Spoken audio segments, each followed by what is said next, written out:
नमस्कार दोस्तों, आज हम सुनेंगे कार्तिक मास महत्म अध्याय 3।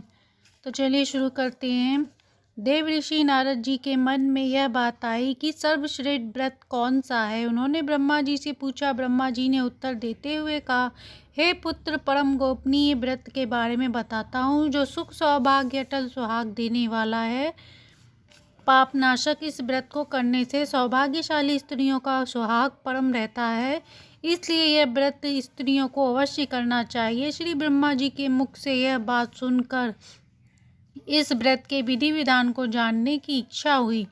तब देव ऋषि नारद को बताया, व्रत करने वाला अश्विनी पूर्ण शुक्ल पक्ष को प्रातः काल स्नान आदि कर नदी या नदी के जल से घर में ही स्नान करे, विधि पूर्वक सिर से स्नान करे और पवित्र भावना से विधाता के व्रत का संकल्प ले। कहे, हे जगत के रचयिता, आप कृपा करके मेरे पति की रक्षा करें।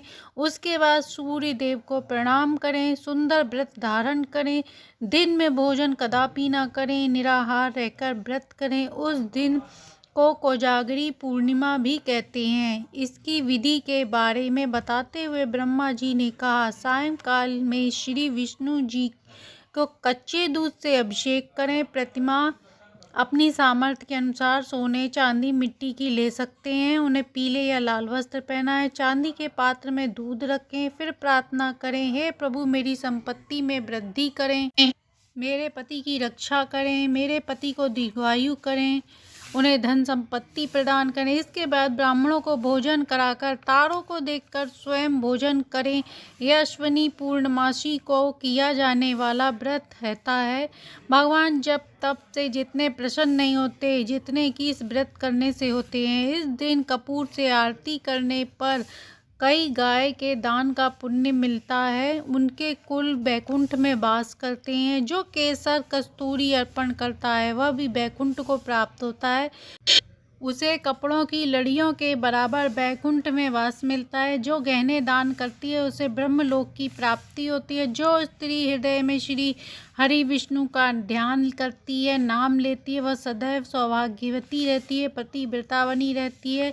इस दिन व्रतधारी को स्नान करने के बाद ब्राह्मणों को भोजन अवश्य कराना चाहिए। शाम काल श्री हरि का पूजन करने के बाद प्रार्थना करे, कहे, हे श्री भगवान, मैंने यह व्रत आपके निमित्त किया है, अतः आप मेरे कोई कमी हो तो उसे क्षमा करना। श्री ब्रह्मा जी ने कहा, जो व्यक्ति इस दिन व्रत को करता है उसका तो क्या ही कहना।